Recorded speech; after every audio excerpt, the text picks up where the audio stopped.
que esse amor, e a gente conhece o amor, talvez com maiúsculas, né, para nós, assim, a gente é um pouco reflexo desse amor, e quando ama, de fato, vê como a vida é diferente. Né? Agora, para nós, o rosto maior, para fazer também o gancho com o Levinas, o rosto maior é o próprio rosto de Cristo, desse amor de Cristo. Né? É esse rosto que tem que fundamentar toda a nossa ética, toda a nossa vida. Assim. Então, dá para resistir, dá para ser inteiro, mesmo esmagado. Tá? Agora, eu preciso pensar, preciso ter silêncio, eu preciso ficar comigo. Né? Ainda que o entorno não me deixe. Né? E o Frankl não tinha, ele tinha, quer dizer, toda a possibilidade no mundo de dizer: eu estou aqui ralado, arrebentado, eu não tenho mais, eu não vou entregar. Não se entregou. Tanto que sai dali, escreve um livro, funda uma nova ideia de psicoterapia, uma terceira escola, depois do Freud e do Adler vem ele, né? E ainda, vou contar para vocês a parte que está mais triste, talvez o Juliano nem tenha chegado. Não vou contar, mas é spoiler, spoiler é chato, mas muito melhora. Mas melhora também no final.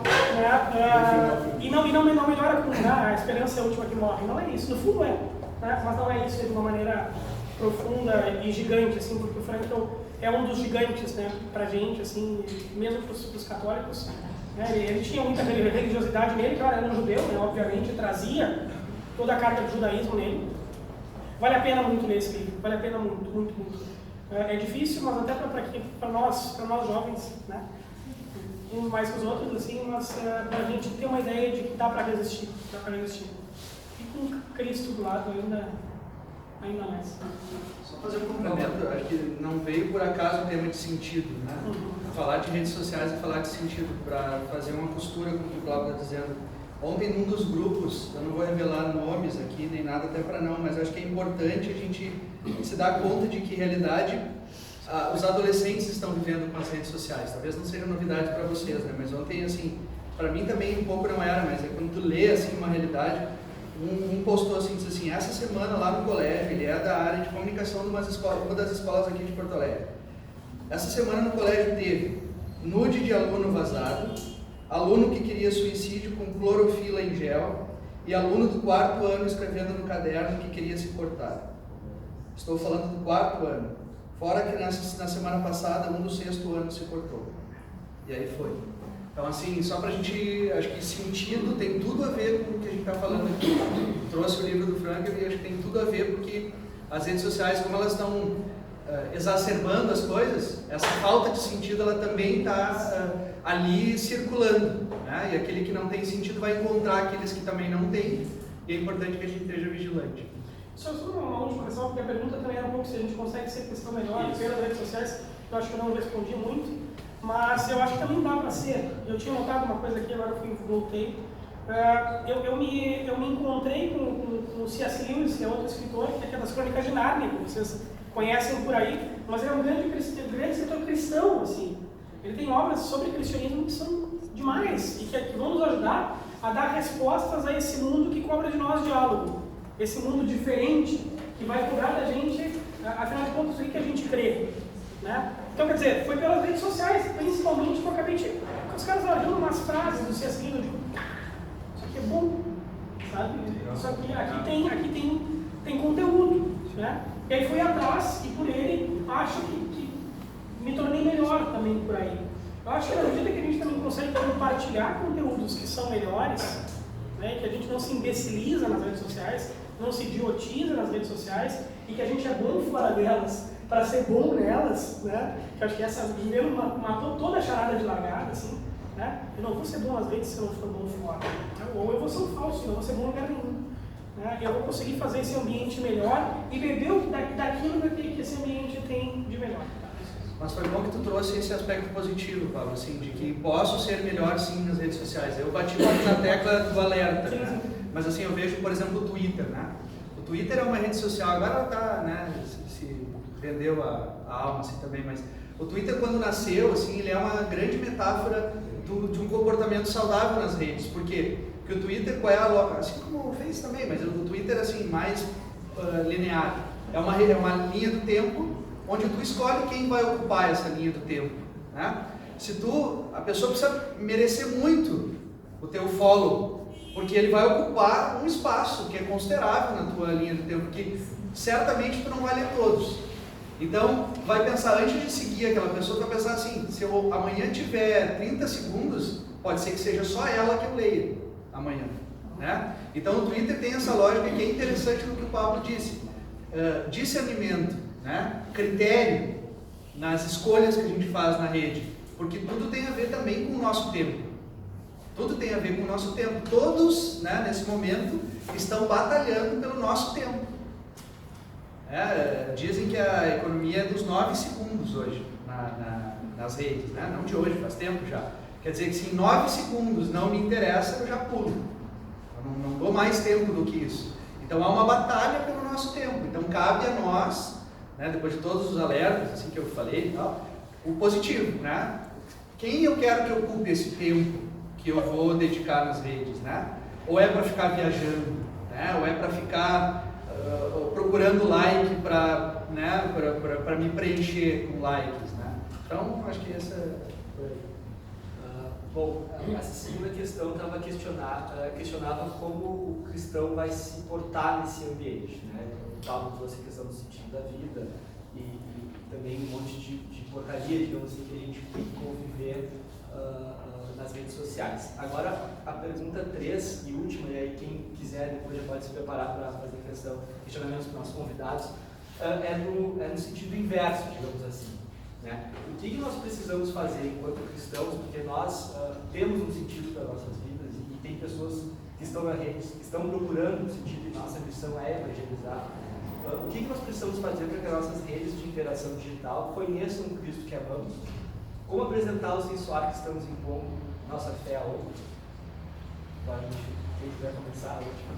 Eu posso começar porque eu queria trazer para essa última questão, assim, embora ela não seja uma resposta direta, mas depois o Paulo pode complementar. Eu falei antes do Dia Mundial das Comunicações, né? Há 53 anos que a Igreja Católica, muitos não sabem, elege um tema para o Dia Mundial das Comunicações, para cristãos, não cristãos, católicos e não católicos. Ano passado, foi muito oportuno que foi fake news e jornalismo de paz, né? Então, assim, muito oportuno, né? Porque a gente estava prestes a viver isso numa eleição presidencial no Brasil e em maio o Papa promoveu essa discussão e essa reflexão. E esse ano o tema não é menos oportuno, né? Somos membros uns dos outros, Efésios 4:25, das comunidades de redes sociais à comunidade humana, né? Então eu quero trazer aqui 5 5 aspectos que eu acho que resumem bem a fala do Papa nessa carta. Tem a íntegra dela bem fácil na internet. A imagem do corpo e dos membros recorda-nos que o uso das redes sociais é complementar do encontro em carne e osso, vivido através do corpo, do coração, dos olhos, da contemplação, da respiração do outro. 2. Se a rede for usada como prolongamento ou expectação de tal encontro, então não se atraiçoa a si mesmo e permanece um recurso à comunhão. 3. Se uma família utiliza a rede para estar mais conectada, para depois se encontrar à mesa e olhar-se nos olhos, então é um recurso. Se uma comunidade eclesial coordena a sua atividade através da rede, para depois celebrar juntos a Eucaristia, então é um recurso. Se a rede é uma oportunidade para me aproximar de casos e experiências de bondade ou de sofrimento distantes fisicamente de mim, para rezar juntos e juntos o bem, buscar o bem na descoberta daquilo que nos une, então é um recurso. Então são 5 ressalvas, digamos assim, que o Papa faz nessa sua carta do 53º Dia Mundial das Comunicações. E o tema também é oportuno porque a gente vai ouvir falar muito de comunidades daqui para frente na Igreja Católica, né? As novas diretrizes da CNBB vêm vindo, e cada vez mais, assim, como uma premonição de uma igreja que não vai mais conseguir manter a estrutura que existe hoje, né? Não vamos mais ter pessoal, nem estrutura, nem leigos, nem padres, talvez, para ter a quantidade de templos e de paróquias que a gente tem no Brasil, né? Sejamos realistas, a Igreja Católica já há mais tempo está olhando para a importância disso aqui. Comunidades de comunidades. Existe um documento, inclusive, da CNBB para isso. A gente precisa valorizar isso aqui, né? As comunidades às quais a gente pertence, porque é isso que vai manter a nossa fé viva, né? É o olhar do outro, é o sofrimento do Pablo, é o que está rolando lá, o que está pegando na tua casa, o que está acontecendo na tua família. E a Arquidiocese de Porto Alegre vai começar um itinerário discipular esse ano, que vai de Pentecostes desse ano a Pentecostes do ano que vem, para formar animadores, para que essas comunidades comecem a ser geradas dentro das paróquias. Para que quando uma paróquia se olhar assim, ó, acabou aqui, ó, não tem mais lei. Porque, vamos ser realistas, né? Assim, as paróquias, elas vivem nos anos 80, em termos de calendário, e com leigos dos anos 2019. Querem fazer a mesma quantidade de festas, as mesmas quantidades de missas, de equipe de liturgia, mas não tem leigo. Faz como daí? Eu vou ser responsável por 5 missas no mesmo final de semana? Eu tenho família, precisa dar tempo de viver, né? Então vai ter um momento que não vai mais ter condição de manter a quantidade de paróquias. E aí vai acontecer o quê? Isso aqui. Isso aqui vai sustentar a nossa fé, né? Então é importante que o Papa traga esse ponto, porque cada vez mais precisamos valorizar as nossas comunidades reais, físicas, né? Respiração, olho no olho, aquilo que não entra na rede social, né? Lá é tudo igual, né? Tudo igual. Oi e tchau tem pouca diferença de código binário, né?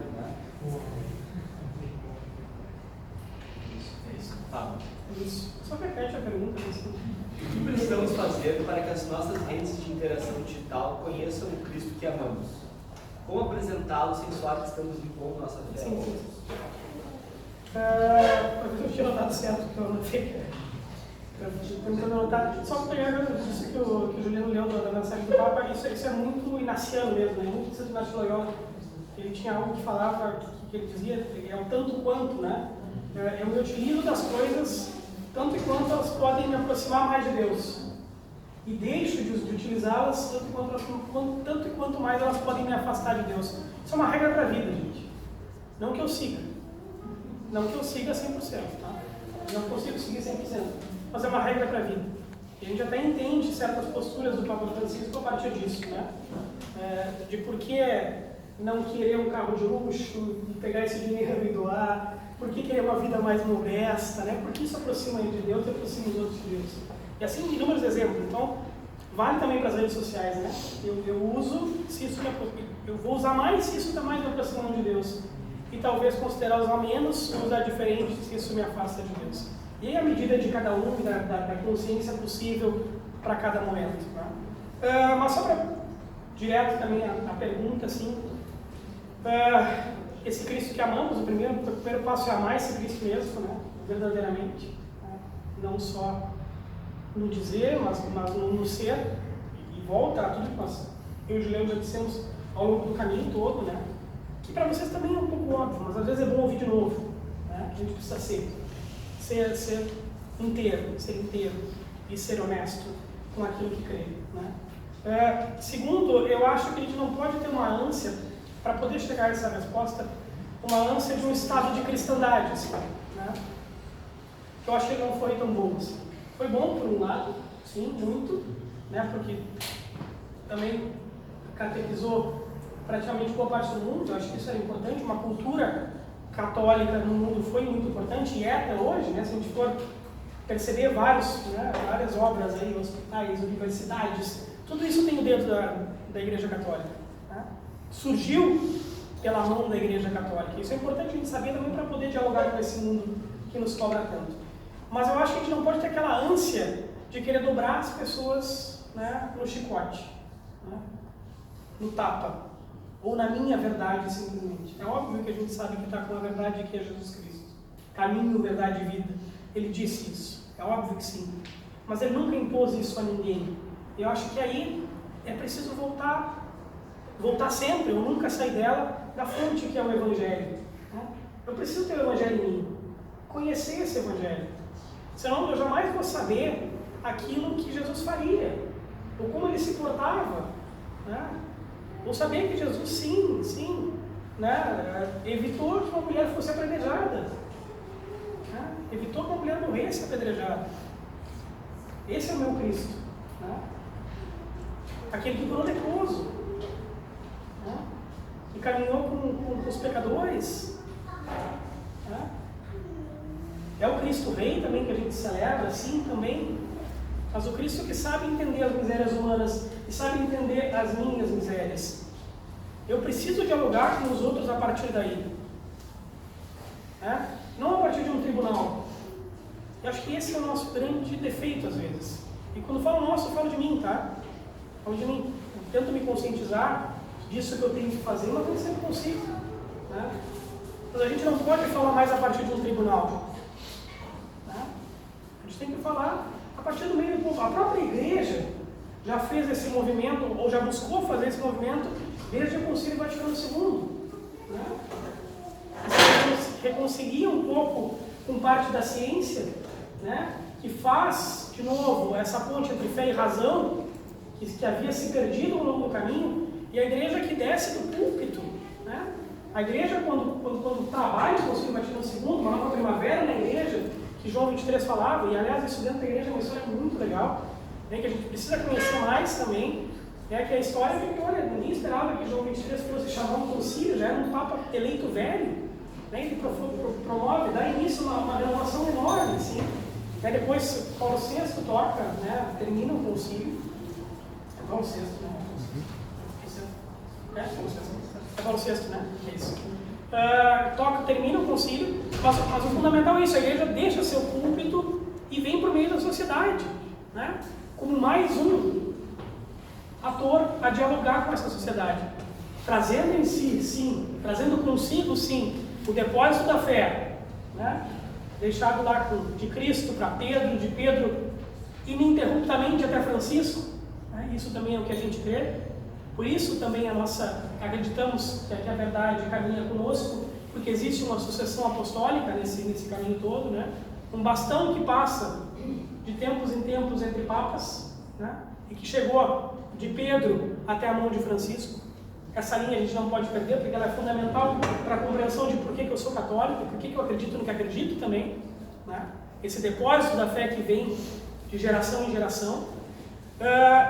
A igreja fez esse movimento, desceu no Concílio Vaticano II, se pudesse representar talvez uma imagem, eu aqui me arvorando a teólogo, né? Mas um pouco é isso, não estou me arvorando porque alguns já disseram algo semelhante, né? Mas a igreja desce do púlpito e vai para a praça pública discutir os temas com a sociedade, né? Ela deixa de ordenar as coisas para a sociedade e dialoga com a sociedade mostrando por que acredita no que acredita, né? Mais a partir de um diálogo do que de um julgamento. Eu acho que esse é o nosso desafio nas redes sociais, né? Não olhar para condutas alheias e só julgá-las, ou julgar aquela pessoa, né?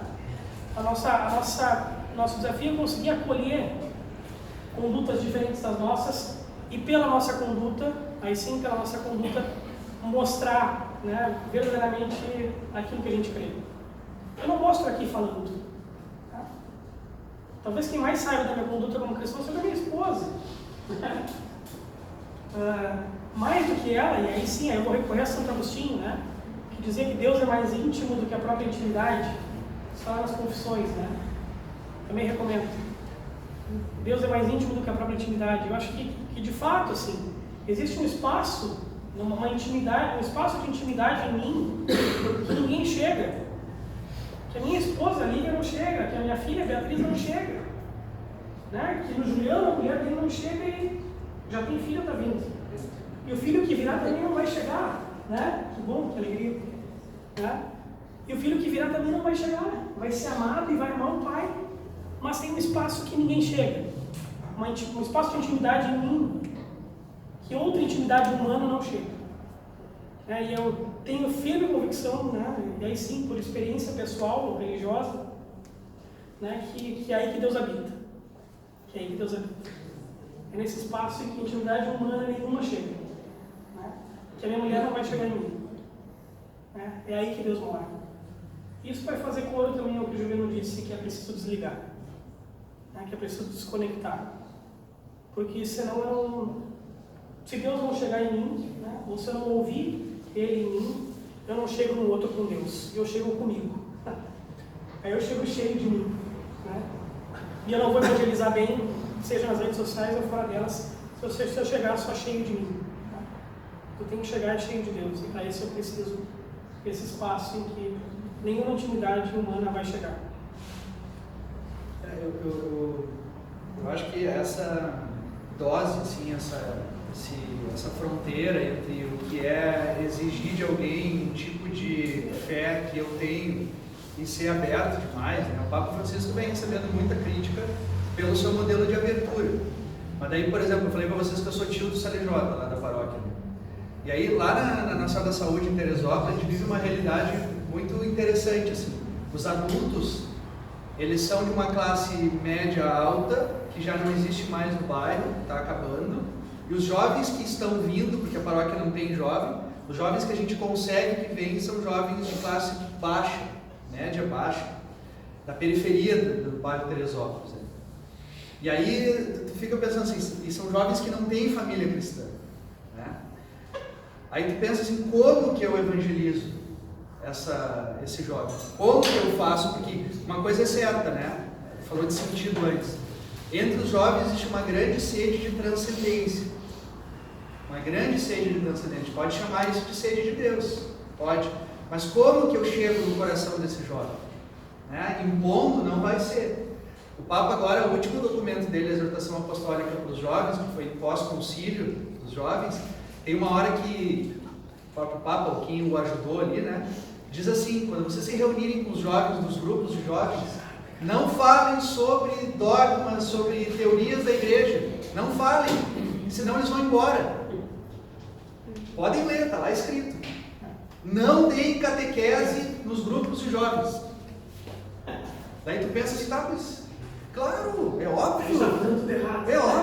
É óbvio que se tu... Imagina assim, eles já fazem a Eucaristia, já fazem a Crisma, aí eles ficam depois pro Salejota. Aí é mais uma catequese, mas é óbvio que eles vão embora. Né? A sede de transcendência, ela não vai ser saciada numa aula de catequese. Né? Tem um grupo, estava numa reunião do setor de juventude, e trouxeram uma boa prática de uma paróquia da Zona Norte, que estipulou um tempo em que os jovens tinham que falar das suas coisas. E aquele tempo ele era seguido, assim, se ninguém falasse ia ficar um silêncio, mas aquele tempo ele era sagrado. E as coisas começaram a se modificar ali dentro. Os jovens começaram a sentir que ali era o lugar deles. Claro, eles querem falar, eles querem ser ouvidos, eles querem abraço. Né? Lá no nosso grupo, um dos tios veio nos contar um dia que estava angustiado, que um jovem não saía do lado dele mais, nas tardes. Um jovem sem pai, criado pela mãe, é óbvio, ele adotou o tio como pai. O que esse jovem precisa? Saber os 10 mandamentos ou receber um abraço desse tio todo sábado de tarde? Então, assim, claro que tem que saber os 10 mandamentos também, mas antes você tem que sentir os 10 mandamentos. Eu sempre digo assim, eu me ajoelho quando eu entrar ali na igreja, agora eu me ajoelho porque me mandam ou porque meu joelho não aguenta ficar, ele tem que se dobrar a grandeza do sacrário, a grandeza de Deus. É por que ele se ajoelha? Então, enquanto os joelhos se dobrarem porque precisam se dobrar, a gente está perdido. A gente está perdido porque os jovens que vêm vindo aí não vão dobrar o joelho porque a gente está perdido. Eu dobrava porque me pediram. Minha catequista pediu, eu dobrava. Essa geração não vai dobrar joelho se não achar sentido. Então, ou a gente planta sentido neles, né? Ou eles vão dobrar joelho para outras pessoas onde eles veem sentido. Então, quando o Papa abre, né? Claro que a gente precisa olhar e tal. Agora, é com essa angústia. Como é que eu encontro o ponto certo de fazer esse jovem dobrar o joelho quando entrar na igreja? Né? Usando essa provocação. Como é que eu faço o jovem que está passando ali fora agora entrar na igreja e dobrar o joelho? Porque ele quer. Tá? Como é que eu promovo esse encontro com Jesus Cristo? Talvez as redes sociais possam nos ajudar. Talvez possam nos atrapalhar. Pessoal, pela hora, acho que dá tempo de uma ou duas perguntas. Vai, pessoal. Eu sei que eu não tenho uma fórmula, mas eu, por exemplo, eu me incomodei muito nas redes sociais, principalmente em momentos de decisão, seja eleição, seja Grenal, seja qualquer coisa, vamos supor, eu tenho 1000 amigos no Facebook, 500, por exemplo, são em comum com o Otávio, ou seja, eu sei que são gente que de alguma forma passou pela igreja. Então, em momentos de decisão, dessas mesmas pessoas havia muito palavrão, havia assim uma guerra na rede social, né? E a decisão que eu tomei foi parar de seguir sem perder o contato. Foi uma trabalheira, fiquei um mês tirando cada pessoa, parando de seguir cada pessoa no Facebook. Mas essa foi a minha maneira de não entrar no confronto. Como ser cristão nesse momento? Como é que eu posso fazer? Como é que eu posso reagir? Ou como é que eu posso propagar a minha ideia sem ser ou agressivo ou obrigatório, assim, tipo, ou obrigando alguém, né, a seguir a minha opinião? Porque as redes sociais, eu percebo assim que a tela na frente, como foi muito bem falado aqui, a tela na frente da pessoa nos dá um certo anonimato, mesmo que o nosso nome esteja ali na frente. Então, só que a minha dúvida é como lidar? Não tem fórmula, mas como lidar? Eu fiquei muito perdido nesse momento. Eu passei por isso, todo mundo passa, então uma tentativa de responder assim. Eu, por muito tempo, a capa do meu Facebook foi uma frase do Papa Bento XVI, né, que está na carta encíclica Deus é Amor. Tá? Sem caridade não há verdade. Demorei para entender assim. Né? E aí, quando a gente entende, daí tu vê assim, é isso. O que é sem caridade não há verdade? Quando eu vejo uma crítica à verdade que é minha, né, ou quando eu vejo algo que se contrapõe ao que eu acredito, e aquilo me gera ódio, né, é porque eu não estou ainda me abrindo o suficiente, ou seja, eu não abro condição daquilo ser uma verdade, né, eu considero a minha como única. Então, quando o Papa fala o que é Deus e amor, o que é a caridade, sem caridade não há verdade. Numa discussão, se tu não abre a guarda, né, não há discussão, não há diálogo. Né? Então, quando alguém publicar algo ali, sabe que por trás tem uma ironia, todos os jogos os jogos psicológicos, né, a ironia, a brincadeira, né, te abre para isso, assim, né? E abrir não quer dizer dar razão, não quer dizer curtir, mas é um exercício interno, assim, né? Tem uma frase que fala, eu não lembro quais são os nomes agora, quando João brinca com Pedro, ali tem mais de João do que de Pedro. Então, assim, eu acho que quando a gente sente raiva de alguém, uma discussão, seja digital ou não, vê nisso uma oportunidade. Tem alguma coisa mexendo dentro de ti. O que está mexendo aqui dentro? Por que eu fiquei mexido com isso? O que tem aqui que eu não abro mão? Preciso ser mais caridoso nessa hora. Né? E aí a verdade vem. Porque se eu não abro, é a minha verdade, não é a verdade. Eu não estou te dando resposta de como agir, nesse caso, com a pessoa. Mas eu acho que a construção ela começa pela gente. Assim. Eu passei por isso, eu tive que apagar muitos posts durante as eleições porque não me entenderam. Eu nem estava atacando ninguém, mas eu vi que... E assim, eu apaguei porque ia gerar mais discórdia. Eu falei, não vou ser eu o promotor. Eu apaguei. Não é que eu não queria que a minha verdade prevalecesse, mas eu não queria gerar discussão, não queria gerar mais ódio. Então, eu acho que essa frase ela me ajudou muito. Assim. Sem caridade não há verdade. Não, eu acho que eu concordo. Assim, só vou ressaltar as exigências disso. Assim, né? A caridade está muito bem expressa naquele texto que a gente passa batido, porque é muito... A gente ouve demais e às vezes esvazia o sentido dele, né? Mas que é de Coríntios 13 lá, né? O amor é paciente, é bom, não sente inveja, não... A exigência do amor é essa para nós, né? E por isso que o Leandro coloca tão bem, né? Por que as coisas... Assim como mexeram contigo, mexeram comigo. Eu também tive surpresas extremamente desagradáveis na minha família, né? No período eleitoral, assim, de que eu não imaginava que pudessem ser tão desumanos e tão pertinho de mim e tão amáveis ao mesmo tempo, porque são, né?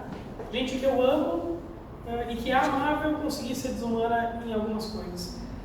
Eu acho que o nosso desafio é não ser assim, né? E com o nosso jeito também, mas tem que estar bem fundamentado, né? Que não é difícil, E o exemplo maior de amor, e volto a dizer, né? É o próprio Cristo, assim, né? São Paulo, quando fala também a partir de Cristo, né? Em Coríntios 13 lá. Porque essa exigência é uma exigência extremamente radical que Cristo fez. Né? E radical e bonita ao mesmo tempo, porque me mostra que eu posso fazer. A encarnação, e aí sim, do ponto de vista mais teológico também, faz isso conosco, né? Eu preciso entender racionalmente, além de entender com a fé, também, não, além não é além, né? Mas junto com a fé, entender racionalmente que Cristo se encarnou. De fato, nesse meu corpo de 1,60, 59, na verdade é o redondo. E ele mais alto um pouquinho, né? Bem mais alto que eu. Mas que sim, que ele sofreu, que ele se limitou, o próprio Deus se limita a um corpo mortal, né? A um corpo que sente dor, que sente fome. Né? A experiência é radical, a experiência da encarnação. Ao passo que ele se diminui, ele também me eleva.